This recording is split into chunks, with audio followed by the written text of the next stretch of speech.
And the key to that is with Gary Gerald.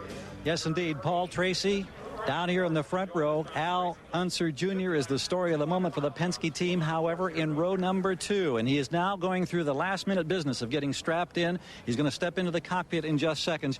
Junior, how do you play it today? You've got a chance to wrap up a championship. Do you play it conservative, or do you and your team go for still another victory in this amazing season? Well, Gary, we're going to do everything that we've done to get us here and just go out there and do our best, and hopefully the Marlboro car will finish, and hopefully we'll wrap it up all at the same time. Are there special emotions on this day, knowing what's at stake now and the chance that you have the luxury of getting it done early? Well, it is a very special day for the whole Marlboro Team Penske to wrap this thing up, and that's what today's all about, is to get that number 1. Well, we'll excitedly watch how this day progresses. We'll talk to you later on. Have a good one. Thank you. Al Unser Jr. ready to climb into the cockpit right now in row 2. Now, we mentioned one of his teammates, Paul Tracy, up front. Let's go to Jan Beekes. That's right, Gary. Paul Tracy sits on the pole for the 3rd year in the row here at Elkhart Lake. We just spoke to Al Unser Jr., and we talked about that championship battle between your other 2 teammates. Now, does that enter into the equation for your strategy? Well, I think I'm still battling to try to get second in the points, and we're going out there to win. And but most importantly, I want to get the race over as soon as I can, so I can get home to my wife. She's expecting a baby today, and I'd like to get home as soon as we can. How aggressively do you go out with tires and so on? Can you run flat out for this distance here, or is it a pacing? Well, it's a pace. Fuel mileage is an issue, but we ran a pretty quick pace last year with good fuel mileage. We got good fuel mileage right now, so it's it's definitely going to be a pacing game if we don't have any yellows. Thank you, Paul. There are other stories here on the front row. Let's go back to Gary.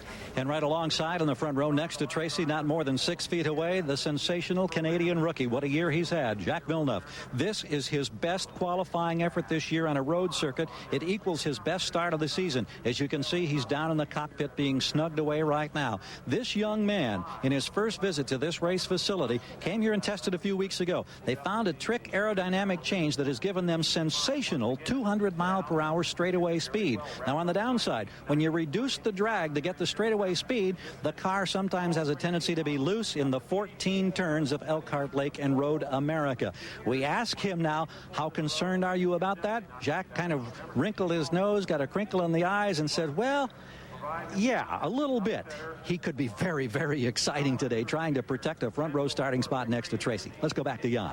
Adrian Fernandez starts on the outside of the 3rd row, one of his best starting positions of the year. But remember, he led the last race in Vancouver and then ran out of fuel because of a telemetry problem. It read in the car and in the pits that they had more fuel than they actually did. Now, here at Elkhart Lake, that would be really disastrous because with a 4-mile racetrack, there's only 1 lap these cars can pit on. That will be number 16. The Gallus crew is hoping that will not be a problem this time for Adrian Fernandez. Paul? Well, Jan, I'm standing down on the pit road, and today this could be the center of the action. The straightaway just a few feet away where the drivers are at this moment buckling into their cockpits. The thing about Road America is it is gigantic, 4 miles around.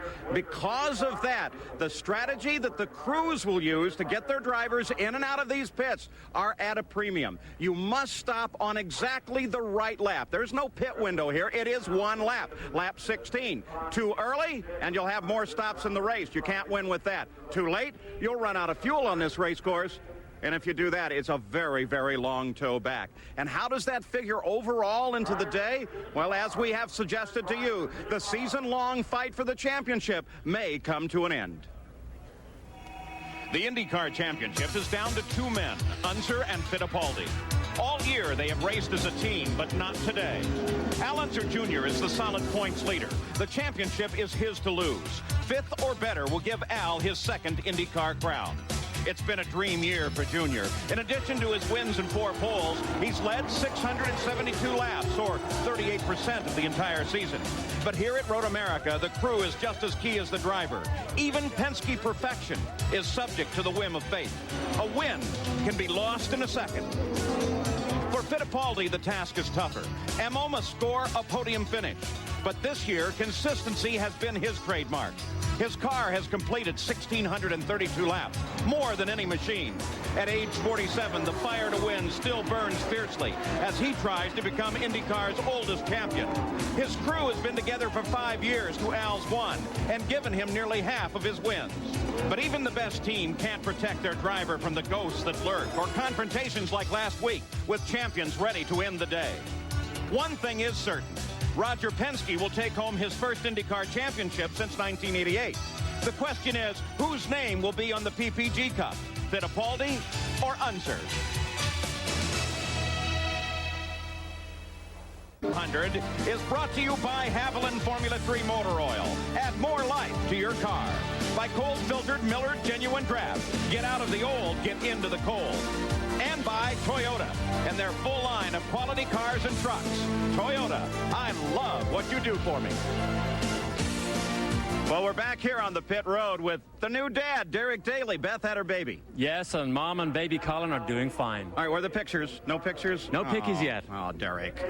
Well, you know, one thing about this racing season is we have had some tragedies. Safety is always a concern, especially in the Indy cars, and they learn from accidents like we've had this year. And there's no doubt, Paul, we've had a bad year in racing, particularly some of the high-profile racing championships. And remember, racing will never be immune to big crashes. They'll always happen. But the interesting thing is, some of the most spectacular crashes that's happened to Scott Sharp at New Hampshire are often the best type of crashes to have, because as the car rolls down the racetrack, it actually dissipates the energy rather than actually send it through the car into the driver's cockpit. And earlier, Jan Beekes had a chance to look closer at Scott Sharp's car. This is the very car that Scott Sharp had upside down in New Hampshire, and there's a couple of IndyCar rules that made a big difference as to his safety. First of all, the construction of the rollover hoop. It must be made underneath here. Although this looks nice and pretty and aerodynamic, it's made of steel tubing that has to withstand at least 1,500 pounds of the car, and then, of course, the impact associated with the crash. Now, the second rule is that a driver's helmet must be at least 5 inches below this for protection. This is the device that IndyCar uses to check that. Now, let's say a driver slouches in the cockpit and passes tech inspection. Well, they have another trick, and that is that Dick Perry, the technical director, he actually taped this piece of paper onto the wall of the racetrack. These are 1 inch apart. So then they took photographs of the cars, analyzed the photographs to be sure that every driver's helmet was at least 5 inches below. Now, the chassis also has special regulations. It must be at least 3/4 of an inch thick from the back of the seat, dirty part of the chassis where the actual pickup points or mounting points of the suspension are located. There's another bulkhead back in this area of the chassis where the driver's pedals are affixed. Now, what's important about a bulkhead? Well, there's no bulkhead forward of here. That now makes this a crushable structure. In other words, if you hit something head on, it would crush to here, then become very sturdy, still a lot of protection for a driver's feet. The third bulkhead is located here by the instrument panel, and there is also a special regulation that they check using this device. This makes sure that it's tall enough that a driver can pull his knees back in case of a frontal impact. The real key in all of that is that deformable structure. You were involved in a crushing accident at Michigan. Unfortunately, I had one of those bone-crushing crashes 11 years ago at Michigan, and as you can see from the pictures of the car just totally disintegrated, leaving the driver completely exposed. Now, IndyCar don't have all the answers to everything, but something they do is they examine in great detail all of these big crashes, and they try and learn something. And I believe over the last 11 years, what they've learned has actually evolved into what may be the safest single-seater racing car in the world today, because of the crush structure in front of the driver's feet, the full-length side pods that absorb huge amounts of energy that doesn't go to the driver, and of course the cockpit. The driver sits low, he's got high sides which can deflect wheels or suspension or any flying debris before it gets into the driver to do some damage. And they also emphasize safety in the rules. Remember I told you about the reckless endangerment rule they established at Loudon? They emphasized that and used it last week, fining Paul Tracy and Michael Andretti $10,000 each because of reckless endangerment, number of impacts on the race course. That was re-emphasized at the drivers' meeting this morning. You keep going, and we're going to get you a lot bigger fines than that. Now, though, we're ready for some action and ready for the start of the engines. Gentlemen, engines. Thank you, Pierce. Pierce Treadwell. The engine.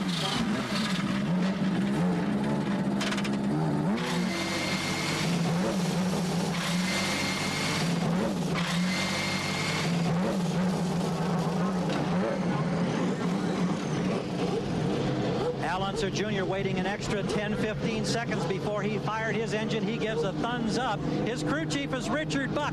You watch your man get ready now to roll away, and we'll step toward the side of the racetrack. What's the attitude of this crew that's had such an amazing season? How concerned are you today?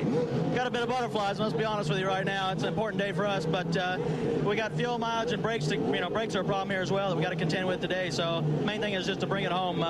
Our guys are just doing the same thing that we've been doing all year. We just want to bring it home, and hopefully we can bring it home first. It's been a storybook season for this team. They admit to some apprehension. We wish you well this day. Okay, thanks very much. I appreciate it. Richard Buck on his way to get back and take a look at his driver, still waiting for the command to roll. They warm the engines. The pace cars begin to move in a moment, and we'll, of course, be back for 200 miles of open-wheel, high-speed excitement here on this demanding circuit at Road America.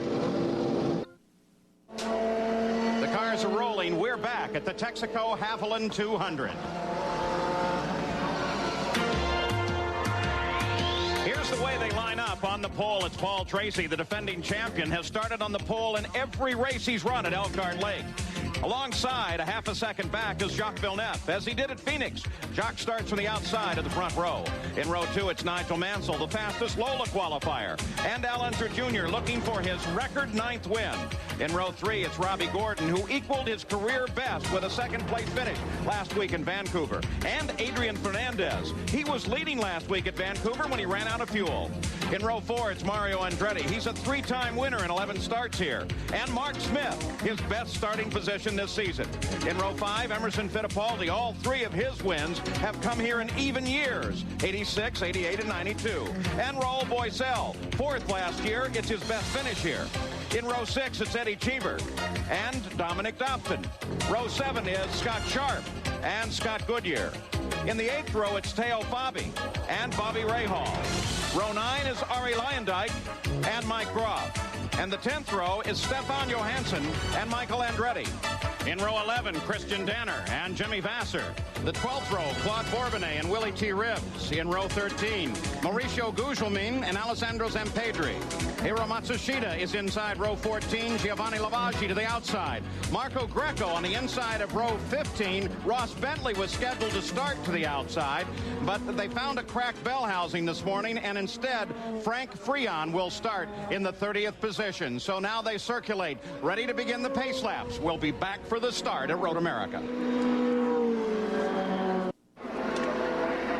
Back at Road America, the Texaco Haviland 200 as the PPG pace cars take the field around, beginning the pace lap. Let's go pit side. Gary Gerald. News and notes time before the green flag, Paul. Things falling in place now for next year. An announcement by Ari Leyendyk. He will be back with Indy Regency Racing, Sal Incandela, and that team in 1995. At the same time, Stefan Johansson has renewed for 2 more years with Tony Bettenhausen. Alumax will also be their sponsor the next 2 years. They'll use 94 Penske chassis, 95 Gilmore power. That's great news for Tony B's team. More news and notes. Let's check with Jan. Gary, as we alluded to in Vancouver, the Rahal Hogan team had an announcement this week, and that is that they're going to run the Lola chassis with the Ilmore power plant in 1995. Now, the bad news is that Mike Groff's services will no longer be needed by this team. Now, a driver whose services will be needed is Scott Pruitt. He has signed a deal with Pat Patrick, who's coming back to Indy Car racing, remember, with the Firestone tires to try and go after the Goodyear dominance.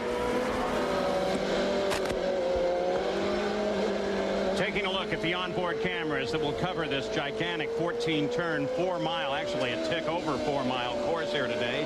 The nose cam on Bobby Rahal's, onboard Michael Andretti, outboard of his wing, the right side of the side plate of the rear wing. There's Stefan Johansson's car. We really expect a lot from him, and so Johansson, not Fernandez. We have plenty of onboard cameras here for you today, including this outside the back of Fernandez's car. And in morning practice this morning, we were seeing contrails coming off of the back of this car. And then also on Nigel Mansell, we will have this left side mounted camera. So plenty of variety to expose this massive course here. This is the carousel leading off into an area that they call the gravel pit. And you'll notice that there's a lot of sand to slow the cars down should they come off the outside there, but that can also stop them for a long time. The race today is 50 laps, race record at 126.205 miles an hour. That was set in 91 by Michael Andretti. Fuel window window isn't really a window. It's top on 16. You don't? You've got a very, very big problem here. The weather's nice and clear overhead. There is what the track looks like. The nice thing about it is there's plenty of room around it for the spectators, but it's very challenging to address.